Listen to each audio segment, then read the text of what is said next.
When you hear the name Machiavelli, you probably think about power, politics, maybe even a little bit of ruthlessness, right? But what if his 500-year-old wisdom holds the master key to how we negotiate today? Well, we're going to dive into his ideas to uncover a hidden force that can make or break pretty much any deal you'll ever face. Take a look at this. You see this solitary figure in this massive, imposing space? This really gets to the heart of what negotiation is all about. It's not always about who can argue the loudest or who has the cleverest tactics. It's about understanding that in every single negotiation, there's a silent enemy working against you, a force that can totally undermine your position before you even open your mouth. And this question flips the whole script on how we usually think about power. We're always so focused on our actions, what we're going to say, what we should offer, when we should push back. But what if real strength, true power, comes from independence? What if it's defined not by your moves, but by your freedom from needing a certain outcome? So that silent enemy, the thing that destroys power in any negotiation, has a name. It's dependency. It's like an invisible chain that ties your hands and forces you to bend to someone else's will. Let's break down exactly what that means. Machiavelli was brutally clear about this. The moment you make someone else powerful by becoming dependent on them, you are literally engineering your own downfall. It's a total strategic dead end. Let's be super clear about what we mean by strategic dependency. This isn't just about needing something. It's a state where you've actually lost your freedom of choice. Sure, you can still talk, you can still argue, but you can't decide freely anymore because you're locked into one single path. So what does this look like in the real world? Oh, it's everywhere. It's depending on that one huge client or that single supplier. It's being trapped by a deadline that you didn't even set. Or it's facing a decision that absolutely has to be made right now, which strips away your power to wait and think. These are the classic traps. And this is so crucial. Your real power at the negotiating table is basically the inverse of your dependency. The moment you shed that reliance, the second you create other options for yourself, that's when you actually start negotiating from a position of strength. All right, so we've identified the enemy. Now, how do we fight it? Well, the battle doesn't start when you sit down at the table. It starts way, way before that, by building the foundation of all power, your credibility. This is probably one of the biggest myths out there. We spend all this time preparing our arguments, our opening offers, our counteroffers, all for that moment we sit down across from the other person. And honestly, that's completely wrong. By the time you get to the table, the most important work should have already been done. A lot of the time, the game is decided before it even officially begins.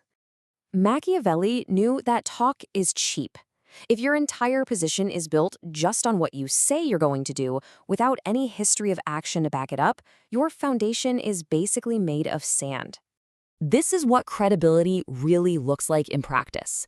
It's not about being liked, it's about being consistent and respected. Have you shown in the past that you stick to your guns? Do they truly believe you have other options and that you'll walk away? If there's any doubt on these points, the power dynamic is already skewed against you. And here's the key takeaway from all this. The negotiation itself is just a spotlight. It doesn't build your reputation. It exposes the one you already have. Your strength or your weakness is going to be laid bare for everyone to see. So, if dependency is the poison and credibility is the foundation, what's the actual antidote?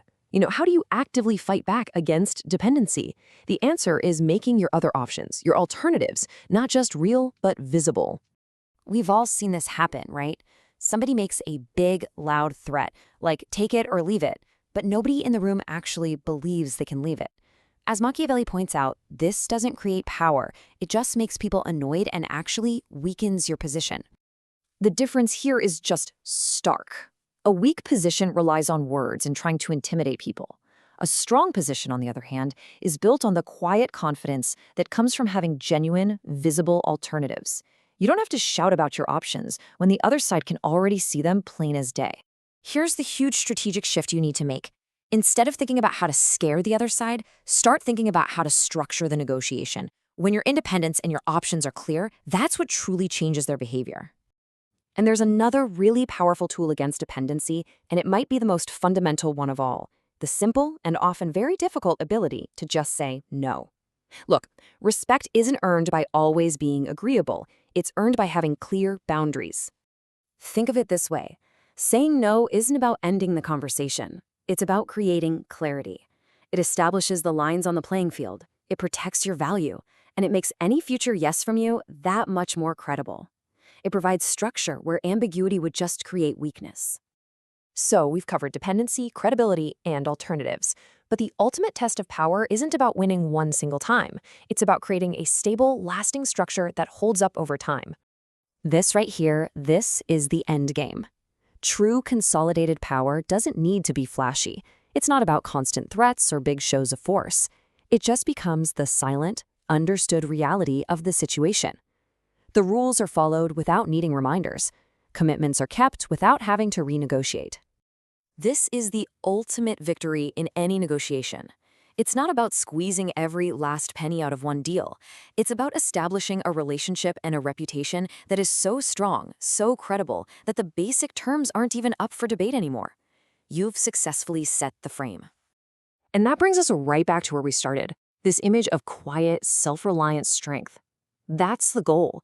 It's not to be the loudest person in the room, but to be the one who doesn't need the room at all. The one whose power comes from within, from their credibility and their independence. So, I'm going to leave you with this to think about.